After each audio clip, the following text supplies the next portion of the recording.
करना चाहता है, जिसमें वो काबिलियत है, जज्बा है कि ना भैया अब मौका आई बा, सब आदमी मिल के हमने के करा के कहीं जाए। जब पदयात्रा खत्म हुई तो जितना आदमी तैयार हो जाई हन सबके एक साथ बैठावल जाई और सबे मिल के तय करी कि दल बनावे के बाद तो बनी दल। लेकिन अगर दल बनल तो दल प्रशांत किशोर का नहीं हुआ, हम उसके नेता नहीं हुए। दल किसी व्यक्ति का नहीं, जाति किसी परिवार का नहीं। दल होना चाहिए बिहार के उन सारे लोगों का जो इसको मिलकर बनाएं और आगे मिलकर चलाएं, तो अब न सुधरेगा। यही से चलता नहीं पैदल। जेकरा भी बुझाता कि अकेले कोई सुधार दी, तो वह याद बना मोदी जी आयल रहन तो सबे के बुझाइल कि मोदी जी अहन तो सुधार दिहन पूरा। अब मोदी जी सुधरलन कि ना सुधरलन वो छोड़ दी, मोदी जी के अइला से विकास भइल कि ना वो छोड़ दी।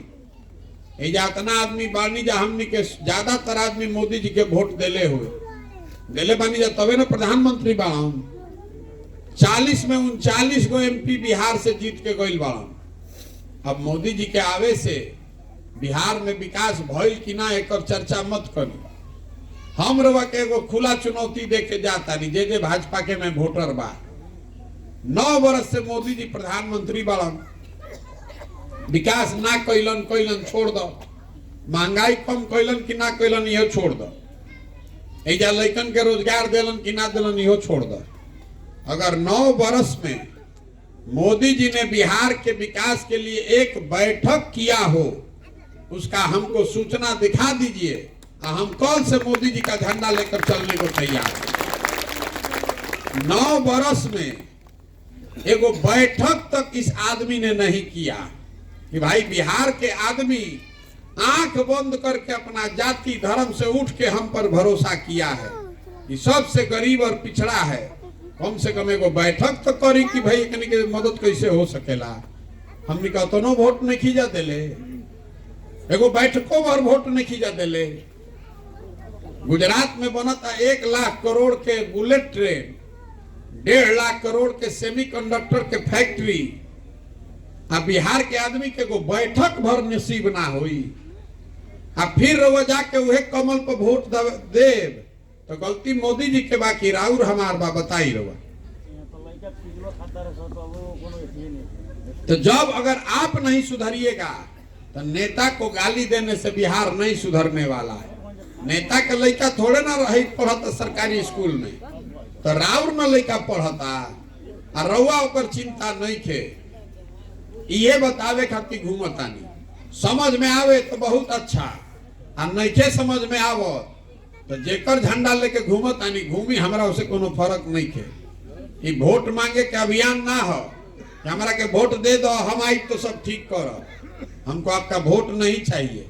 कुछ आदमी के बुझाता कि हमारा सरकार बनावे के बाद, अरे भाई सरकार तो बनल बा पहले ही से। नीतीश कुमार रोजे बेचारे फोन करतन, बाप करतन के आ जाए शामिल हो जाए, काले सरकार में शामिल हो जाए। अगर सरकार में जाना होता तो ओकरा खातिर है गाँवे गाँवे शरीर गलावे के का जरूरत बा। आजे जाई व काल सरकार में शामिल हो जाई। ये सरकार बनाने का अभियान नहीं है, ये बिहार में परिवर्तन का अभियान है, व्यवस्था बदलने का अभियान है, ताकि आने वाली पीढ़ी आने वाले बच्चों की जिंदगी बेहतर बने। कोई के तो बिहार में हिम्मत करके उठ के चले के पड़ी, न तो सबे ये कहता कि कोई आके सुधार दी। दाल भात चोखा खा के आदमी सुतल बड़ा, सोचता नहीं कि मंगल ग्रह से कोई आके बिहार के ठीक कर दी, भ्रष्टाचार खत्म कर दी, जाति व्यवस्था हटा दी, तो तब वो बढ़िया जिए लगती। ये नहीं होने वाला है। अगर बिहार को सुधारना है तो बिहार के लोगों को लगना पड़ेगा। पंजाब से आदमी आकर बिहार नहीं सुधारेगा। अगर नहीं सुधारिएगा तो आपके बच्चे जीवन भर मजदूर ही बनेंगे। जब पढ़ेगा ही नहीं तो मजदूर न बनेगा। पूरा भारत में घूम के मजदूरी करी। कोई ऐसा यहाँ घर नहीं होगा जिसका घर का जवान लड़का पढ़ने के लिए मजदूरी करने के लिए बाहर नहीं गया। जवान लड़का आई जा ट्रेन में बस में भेड़ बकरी के तरह कोचा के आदमी जाता मजदूरी करे। 12,000 15,000 रुपया खाती वो आदमी छोट छोट कमरा में रहता हन, 4 गो 5 गो लड़का एक साथ रहता है, अपना पेट काटता है कि घरे 6,000 भेजी 8,000 भेजी तो बाल बच्चा खाई। और रउआ से पूछो तनी कि वोट काहे देनी है? ए भैया सब गाँव वाला देते रहे तो हम दे देनी है। ए भैया पुलवामा हो गई, सबे कहल मोदी के दिया और मोदी ठीक बांध दे देनी है। अरे भाई राउर जवान लड़का अपन जवानी अपन हार गलावो तारुआ आंख बंद करके सही वोट दे देता नहीं। और अगर दे देते हैं तो फिर भोगी है, फिर गाना काहे गा रहे? यही बताने चले, ठीक लागो तो बहुत बढ़िया, ना ठीक लागो तो बढ़िया, ठीक है बा।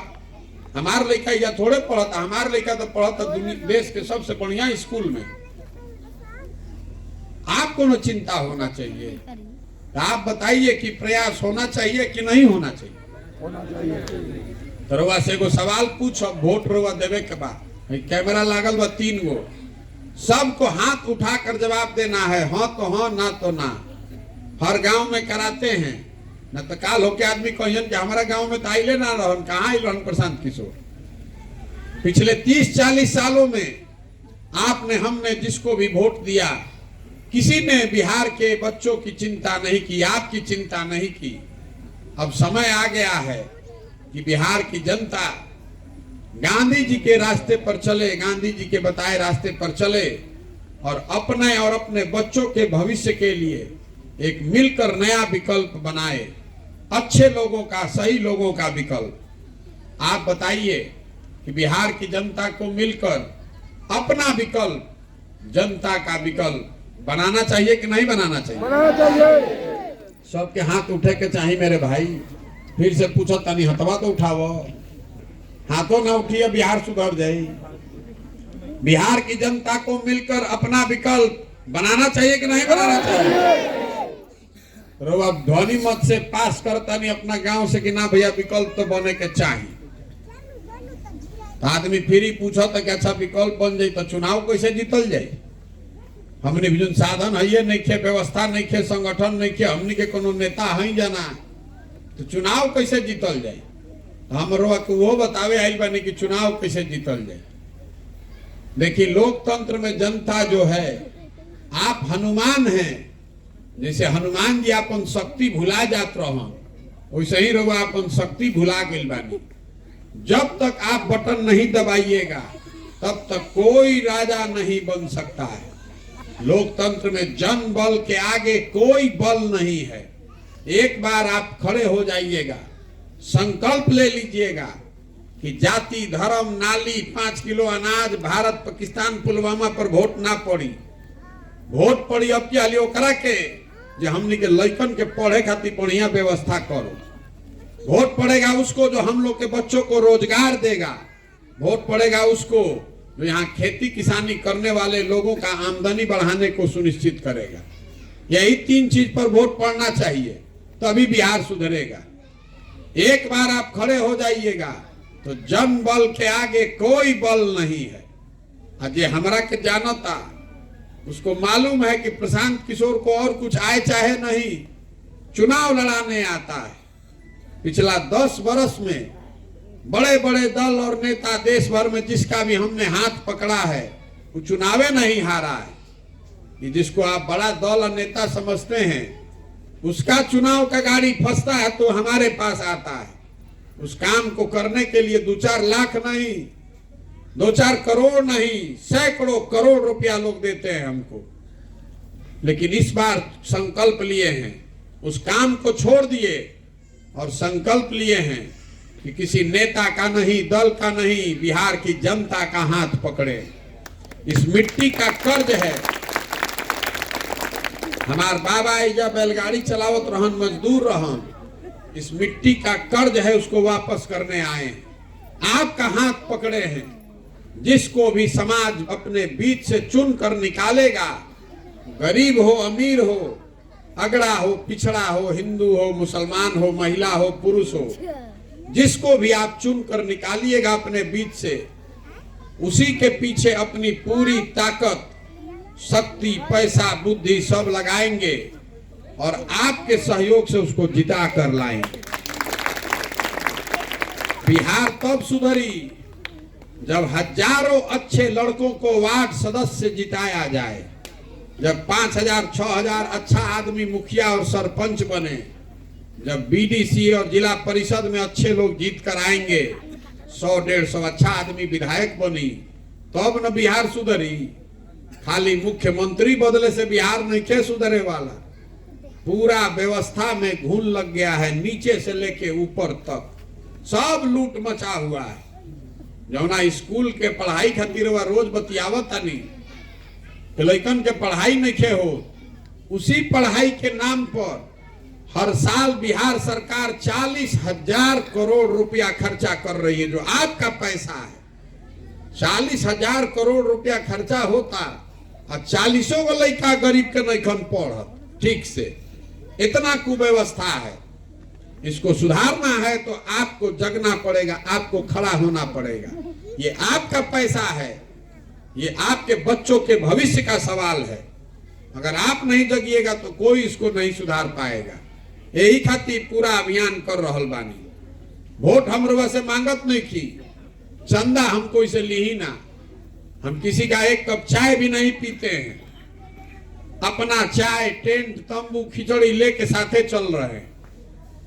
आपसे मांगने आए हैं आपका समर्थन और आशीर्वाद। ये कठिन काम है। 50 वर्ष से ज्यादा में काई लागल बाई, जैसे काई छोड़ावे खातिर बैठ के ईटा से रगड़े पड़ेला, वैसे ही अभी 1-2 वर्ष गाँव गाँव जाके रगड़े पड़ी, तब जाके कहीं दिमाग पर से काई उतरी, तभी बिहार को सुधारा जा सकता है। तो अगर आपको लग रहा है कि जो काम हम कर रहे हैं ये ठीक काम है, इससे बिहार का लोगों का भला है, बच्चों का भला है, तो एक बार हाथ उठाकर समर्थन और आशीर्वाद दीजिए। है ना आपका आशीर्वाद? ओके ना? प्रयास करी ना। एक अंतिम बात कह फिर छुट्टी। देखिए, बिहार से बहरी हमने के जाता नहीं जा। बिहार के लड़का जाता सन बाहर पढ़े, मजदूरी करे, रोजगार करे, तो हर दिन उसको गाली देता है। बिहारी मतलब अनपढ़, बिहारी मतलब बेवकूफ। ये शब्द बिहारी गाली बन गया है। पूरे देश में बिहार के बच्चों को जलील किया जाता है। बिहार के लोग, हम लोग सब अनपढ़ और बेवकूफ नहीं हैं। यहाँ के कुछ नेताओं ने, व्यवस्था ने हम लोग को बेवकूफ बना दिया है। एक बार आप जग जाइएगा। तो ज्ञान की भूमि रही है बिहार। देवताओं को भी यहाँ पर आकर ज्ञान मिला है। 1500 साल तक देश की राजनीति का केंद्र बिंदु रहा है बिहार। ये आज हम लोगों ने अपनी गलती से ये दुर्दशा बना ली है। 26 MP का राज्य है गुजरात। गुजरात का आदमी बन गया फैक्ट्री का मालिक। 40 MP का राज्य है बिहार। हमनी के लड़का बन गए फैक्ट्री में चौकीदार और मजदूर। हमनी के आंखें नहीं के खुलत। तो ये बदले के चाहिए कि ना बदले के चाहिए? बदलना चाहिए कि नहीं बदलना चाहिए? होना चाहिए ना भाई। तो होके ना प्रयास। तो एक बार अपनी इस मिट्टी के सम्मान में एक नारा लगाएंगे। मैं बोलूंगा जय बिहार, आपको बोलना है जय जय बिहार। जय बिहार, जय बिहार, जय बिहार। बहुत बहुत धन्यवाद।